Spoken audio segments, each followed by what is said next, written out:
नमस्ते मित्रों, आपका मेरे चैनल साहित्य का सफर में हार्दिक स्वागत है।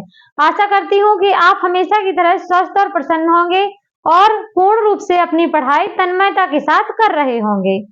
आज मैं आप लोगों को यहाँ पर इस क्लास में कारक, हिंदी में जो कारक होते हैं और उनकी जो विभक्तियां हैं उनको मैं समझा रही हूँ। तो आप सभी से निवेदन है कि आप लोग पेन कॉपी लेकर बैठें, जिससे मेरे द्वारा समझाया गया संपूर्ण पाठ्यक्रम आप लोगों को कंठस्थ याद हो जाए और कॉपी में आपके लिखित रूप में आपके नोट्स भी तैयार हो जाएं।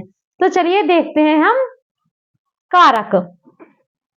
कारक सबसे पहले देखेंगे कि कारक क्या होते हैं और हिंदी में कारक कितने प्रकार के होते हैं।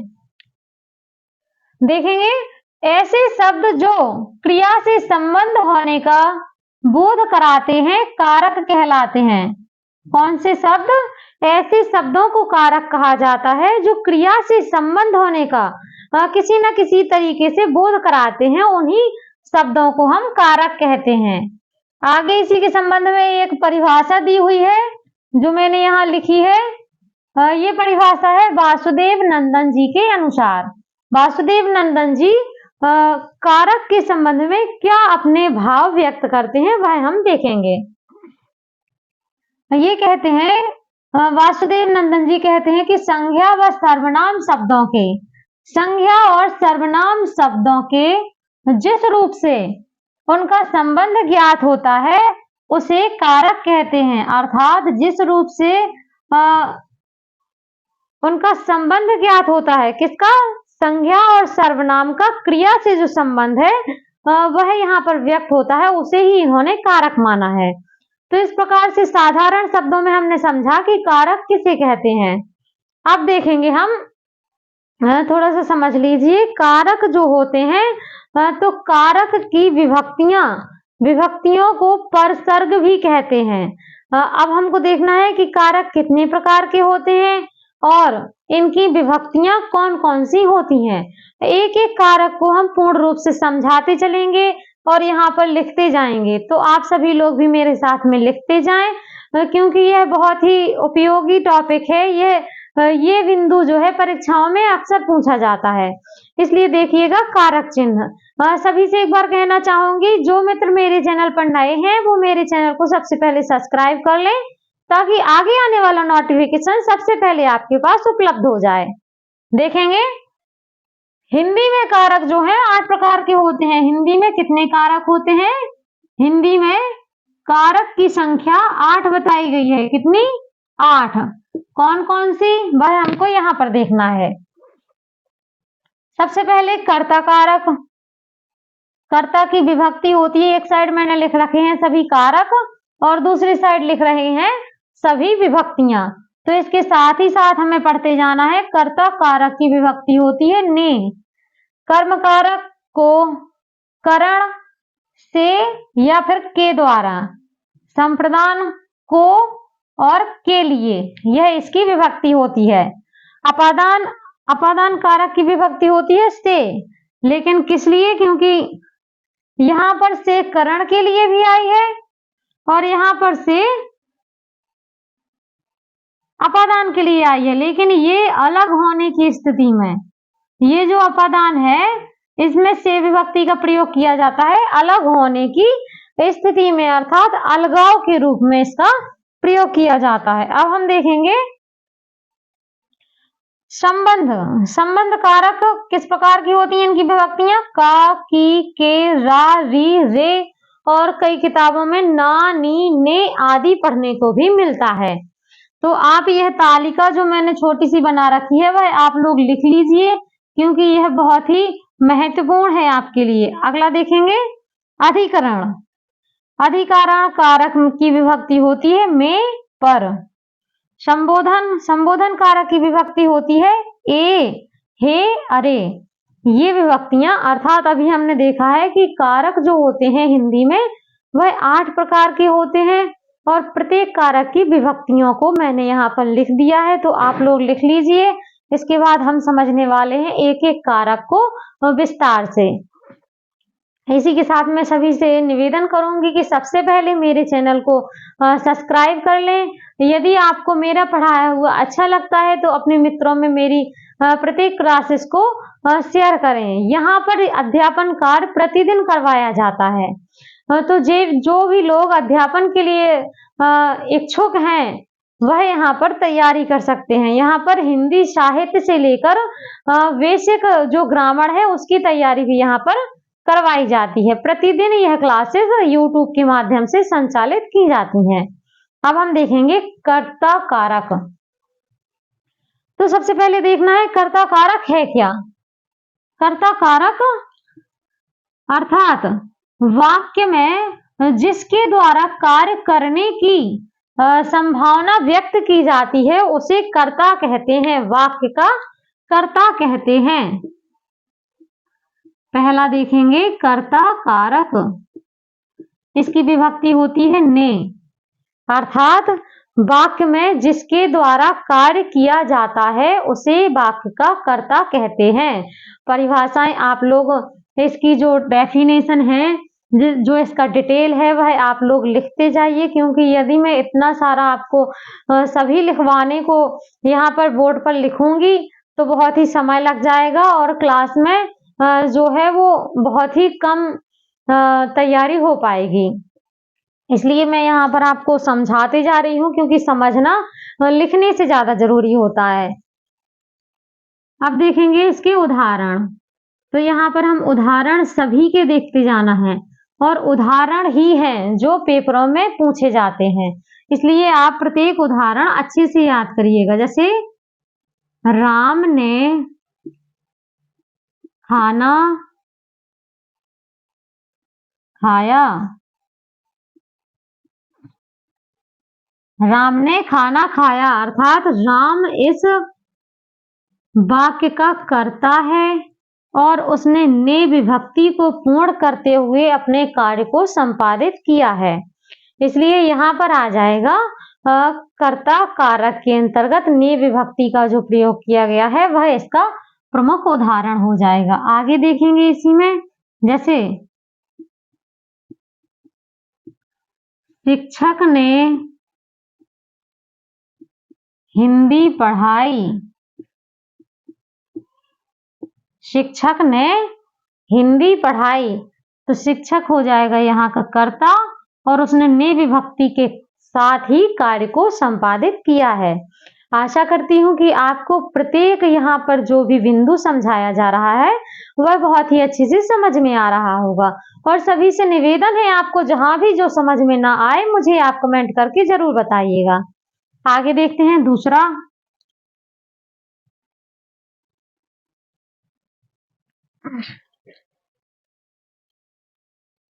दूसरा है हमारा कर्म कारक, इसकी विभक्ति होती है को। कर्म कारक की विभक्ति कौन सी होती है, को विभक्ति होती है। इसकी परिभाषा सुन लीजिए। वाक्य में कर्ता के द्वारा जो कर्म विशेष रूप से कर्म संपादित किया जाता है उसे ही वाक्य में कर्म कारक के नाम से जाना जाता है। अर्थात कर्म कारक वह है जो कर्ता के द्वारा संचालित किया जाता है, क्योंकि कर्ता ही तो किसी कार्य को करेगा।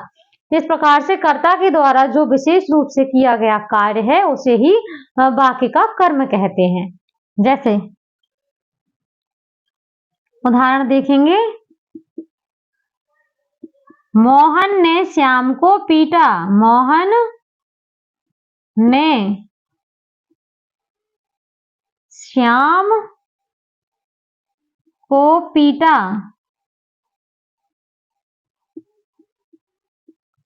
अब यहां पर देखिए, इस वाक्य का जो कर्ता है वह मोहन है, लेकिन उसने कार्य क्या किया, पीटने का, पीटने का कार्य किया, पर किसके साथ, श्याम के साथ।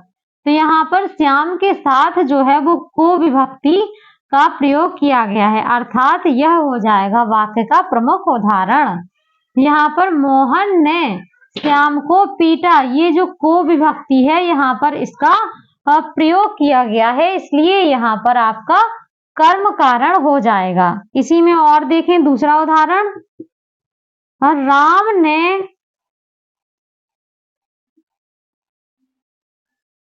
राम ने श्याम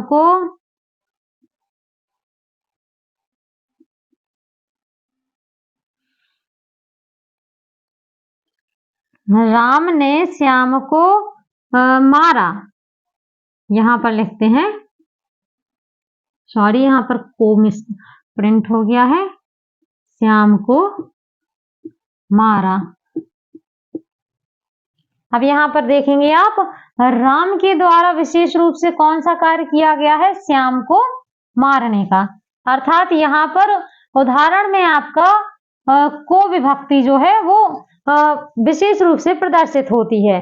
तो इस प्रकार से हम देखेंगे कि कर्म जो कर्ता के द्वारा किया जाता है वही होता है, और यहाँ पर ये आपका कर्ता हो जाएगा और ये हो जाएगा मारना या पीटना, इसका कर्म। तो आशा करती हूँ कि आपको प्रत्येक बिंदु यहाँ बहुत अच्छे से समझ में आ रहे होंगे। आगे देखेंगे, इतनी अच्छी तरीका से इतने एक एक बिंदु को YouTube पर कोई भी नहीं समझा रहा है, इसलिए आप सभी से निवेदन है कि आप सभी मुझे सपोर्ट करें और YouTube पर जो मैं इतनी मेहनत कर रही हूँ वह मेरी सार्थक हो जाए। करण कारक, अगला देखेंगे, करण कारक की विभक्ति क्या होती है? से या फिर के द्वारा, से या फिर के द्वारा। देखेंगे कि करण कारक क्या होता है। अभी हमने पढ़ा है कर्ता और कर्म, अब हमको देखना है करण। तो कर्ता जब किसी कार्य को संपन्न करने के लिए जिस साधन या उपकरण का प्रयोग करता है उसे ही कर्म का करण कारक कहते हैं। अर्थात कर्ता के द्वारा जब किसी कार्य को संपन्न करने के लिए जिस साधन या उपकरण का प्रयोग किया जाता है वह ही यहाँ पर करण कहलाता है। क्या कहलाता है? करण। इसके उदाहरण देखेंगे। उदाहरण में सबसे पहले बहुत अच्छा मुझे यही लग रहा है, जैसे कि मैं कलम से पढ़ाती हूँ, ठीक है, मैं कलम से पढ़ाती हूँ। अब यहाँ पर देखिए, यहाँ पर किस चीज का प्रयोग किया गया है?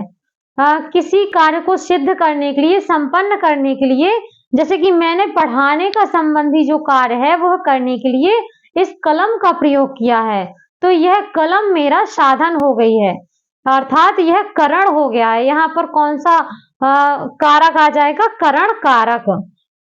तो मैं कलम से विभक्ति का प्रयोग हो गया है ना, पढ़ाती हूँ, यह हो जाएगा आपका करण कारक। अगला इसी में देखेंगे, वह कार से बाजार जाती है।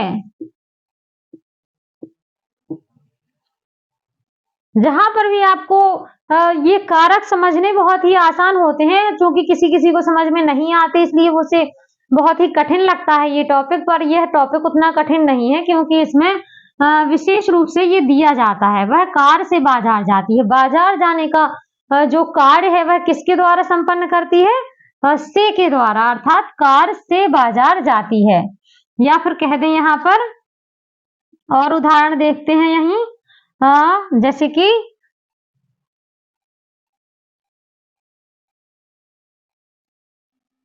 राम ने पुस्तक के द्वारा पढ़ाई की।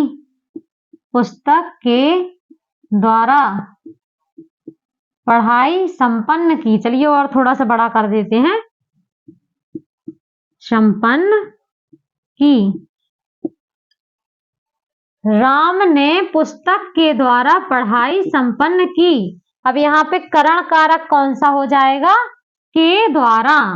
जब भी से या फिर के द्वारा शब्द का प्रयोग किया जाए तो वहां पर आपका करण कारक होता है।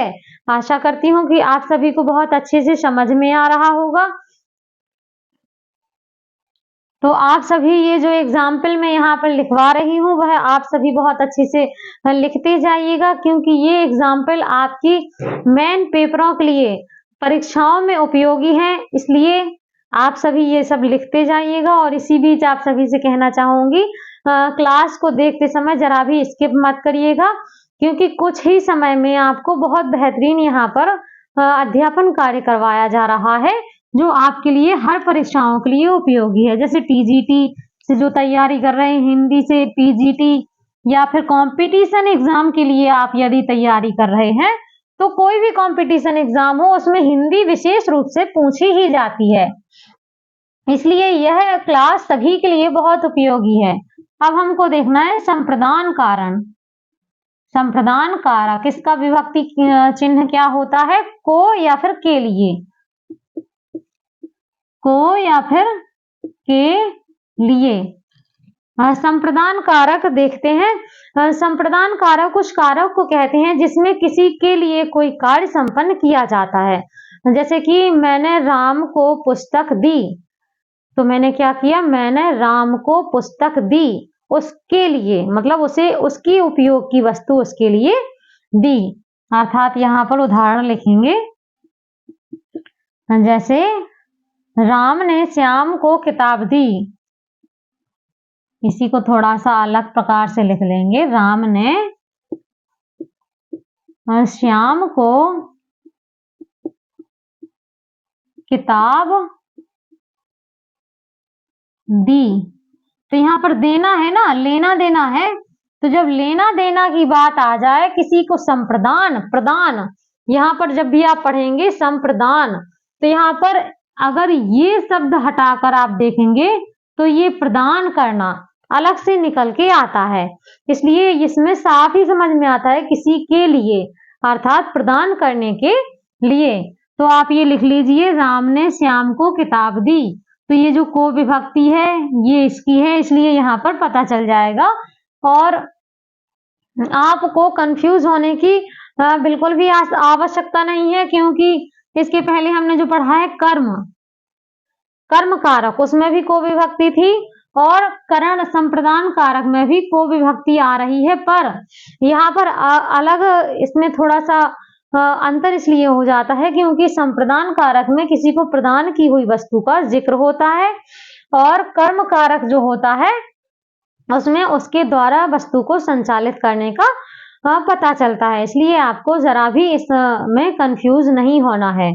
इसमें और उदाहरण देखेंगे हम।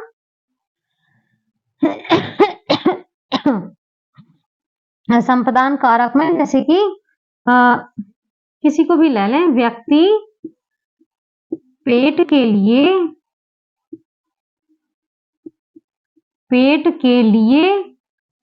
क्या करता है? मेहनत करता है ना, मेहनत करता है। तो ये जो के लिए विभक्ति है वह यहाँ पर प्रयोग की गई है कि व्यक्ति पेट के लिए मेहनत करता है। तो यह आपका बहुत ही अच्छा उदाहरण मुझे यहाँ पर लगा है। अभी उदाहरणों में सबसे ज्यादा महत्वपूर्ण, सबसे ज्यादा बहुत ही इम्पोर्टेंट जो कहते हैं वो यही उदाहरण मुझे लगा है, क्योंकि व्यक्ति है ही, वो तो है ही कि व्यक्ति पेट के लिए ही मेहनत करता है। आगे देखेंगे इसमें के विभक्ति, के लिए विभक्ति का प्रयोग किया गया है। और जैसे कि उदाहरण के लिए कह दें, इसी में छात्र, छात्र जो है, जो पढ़ने के लिए स्कूल जाते हैं, वो भी यहाँ पर लिख सकते हैं। छात्र पढ़ने के लिए कहाँ जाते हैं? स्कूल, ट्यूशन आदि जगह जाते हैं ना, स्कूल जाते हैं।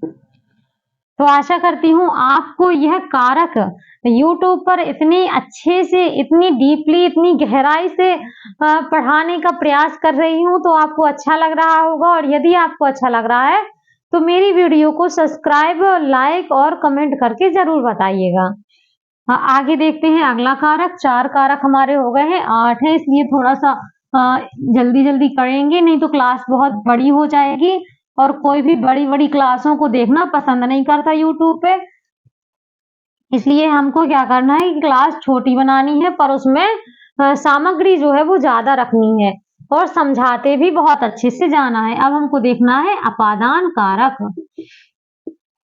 अपादान का क्या होता है? विभक्ति होती है से। कौन सी विभक्ति होती है? से।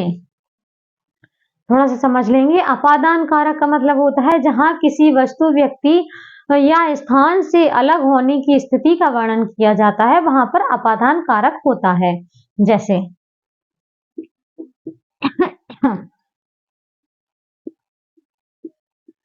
पेड़ से पत्ते गिरे।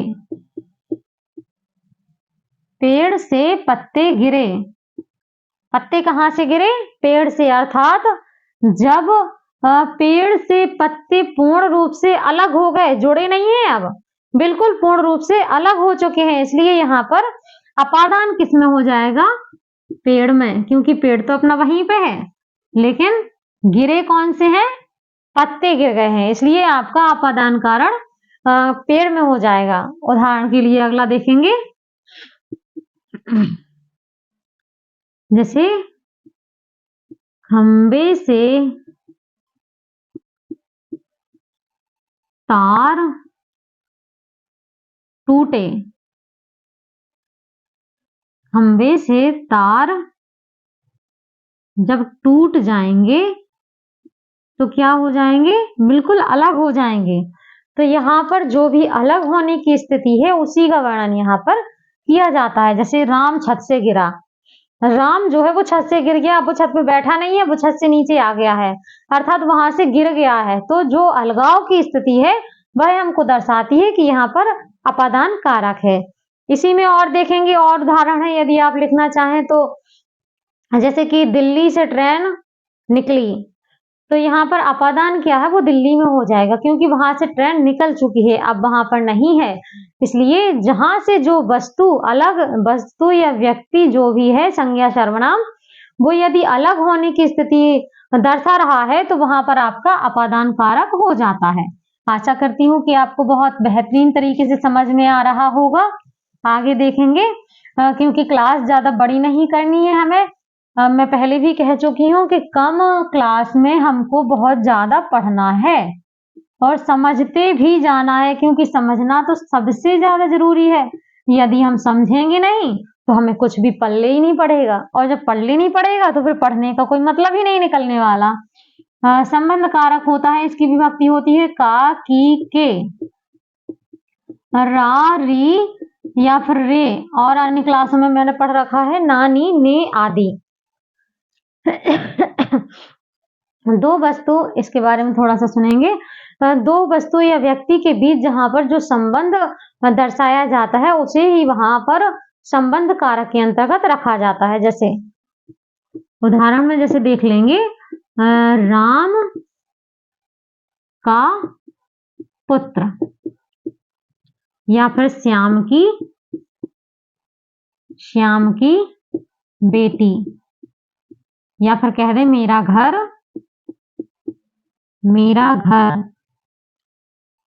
तो इन वाक्यों में जो है वो किसी न किसी से संबंध बताया जा रहा है, इसलिए यहाँ पर आपका संबंध कारक आ जाएगा। और उसी में संबंध कारक में बहुत से आ जाते हैं, जैसे यह मेरी कार है, यह मेरी कार है, तो मेरा संबंध किससे बताया गया है? कार से। जैसे वह मेरी बेटी है, देखिए वह मेरी बेटी है। तो यहाँ पर जो है संबंध होने का वर्णन किया गया है, अर्थात यहाँ पर आपका संबंध कारक आ जाएगा। आप ये सभी तो बहुत अच्छे से नोट कर लें, लिखते जाएं, क्योंकि यह बहुत ही उपयोगी है। यह नए नए आपके लिए उदाहरण भी हैं और नए नए टॉपिक के माध्यम से आपको समझाने का प्रयास भी कर रही हूँ। जल्दी से लिख लीजिए। अगला हम देखते हैं। आशा करती हूँ बहुत अच्छे से आप लोगों को समझ में आ रहा होगा, क्योंकि कारक बहुत ही जरूरी टॉपिक है। इसको हम बिल्कुल भी ये नहीं सोच सकते कि नहीं ये नहीं पढ़ने से काम चल जाएगा, बिल्कुल भी नहीं चलेगा, क्योंकि ये पढ़ना भी बहुत जरूरी है। अधिकरण, अगला कारक देखेंगे हम अधिकरण। इसकी विभक्ति होती है में अर्थात पर। देखिएगा, जहां पर वाक्य में किसी में या किसी पर या किसी के अंदर, जैसे कि में पर ऊपर की या पास की या अंदर की स्थिति का वर्णन किया जाता है, वहां पर आपका अधिकरण कारक होता है। जैसे उदाहरण के लिए ले लें हम, छत पर कपड़े सूख रहे हैं, अर्थात छत पर कपड़े सूख रहे हैं। कपड़े कहां पर सूख रहे हैं? छत पर। और उदाहरण देखते हैं, मछली, मछली पानी में रहती है। तो यहाँ पर कौन सी विभक्ति का प्रयोग किया गया है? में विभक्ति का प्रयोग किया गया है। इसी प्रकार देखते हैं, जैसे कि कीचड़ में क्या होता है? कमल नहीं खिलता, कमल खिलता है।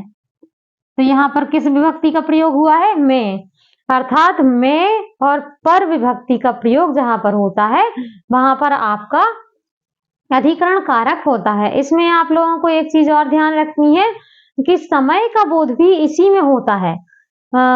अधिकरण कारक में जो है वो समय का बोध भी इसी में होता है, क्योंकि यदि कह दिया जाए कि बस 10 मिनट में आ जाएगी, तो बस जो है वो 10 मिनट में जो विभक्ति का प्रयोग है वह भी इसी के अंतर्गत, अर्थात समय की सूचना भी अधिकरण विभक्ति के अंतर्गत दी जाती है। अब हम देखेंगे जल्दी से हमारा अगला कारक, और बस कारक होने वाले हैं खत्म। संबोधन। इतनी जल्दी बताते बताते गले में थोड़ा सा खराश हो जाती है, इसलिए आवाज आप लोगों को थोड़ी कम आ रही होगी, मुझे ऐसा लग रहा है। इसकी विभक्ति होती है हे और अरे। संबोधन कारक की विभक्ति होती है हे और अरे। जैसे जब किसी को पुकार कर उससे संबोधन करने का जहां पर जिक्र होता है, जहां पर इसका पता चलता है, वहां पर आपका संबोधन कारक होता है। जैसे कि हे राम, किसी को बुलाया मैंने, उसको कहा हे राम, ऐसा कैसे हो गया? तो जो हे शब्द है, हे, इसके बाद लगेगा आपका ये, राम यह कैसे हो गया। उदाहरण आप लोग लिखते जाइए, क्योंकि उदाहरण जो भी मुझे एकदम से याद आ रहे हैं वही मैं यहाँ पर बताते जा रही हूँ, और ये जो उदाहरण मैं बता रही हूँ कई बार पेपरों में पूछे गए हैं, इसलिए जो नए उदाहरण है वही मैं आपको बता रही हूँ। किसी क्लास और किसी किताबों में ये लिखे आपको नहीं मिलेंगे। आगे देखेंगे, अरे बच्चों, अरे बच्चों शोर मत करो, अरे बच्चों शोर मत करो। अर्थात यहाँ पर जो ये शब्द है यह आपके संबोधन का पता लगता है इन शब्दों से, इसलिए आपका यहाँ पर हो जाएगा संबोधन कारण। जैसे इसी के लिए और उदाहरण दे सकती हूँ, हे वीरों मातृभूमि तुम्हें बुला रही है, अर्थात मातृभूमि तुम्हारा आवाहन कर रही है। तो इस प्रकार से आशा करती हूँ कि आज का जो हमारा टॉपिक रहा है, संबोधन कारक भी मैंने समझा दिए है, कारक जो टॉपिक रहा है विशेषकर वह आप लोगों को बहुत ही बेहतरीन तरीके से समझ में आया होगा। और सभी से एक बार फिर से कहूंगी कि आप मेरे चैनल को सबसे पहले सब्सक्राइब करके रखें, क्योंकि यहाँ पर प्रतिदिन मेरे द्वारा अध्यापन कार्य करवाया जा रहा है। इसका नोटिफिकेशन आपको सबसे पहले मिल जाए, इसलिए आप मेरे चैनल को सबसे पहले सब्सक्राइब करें। और यदि आपको मेरा पढ़ाना थोड़ा सा भी अच्छा लगता है तो आप मुझे कमेंट करके जरूर बताइएगा, अपने मित्रों के साथ इसको शेयर करिएगा। मिलते हैं अगले क्लास में, तो आज के लिए इतना ही। जय हिंद, जय भारत, धन्यवाद।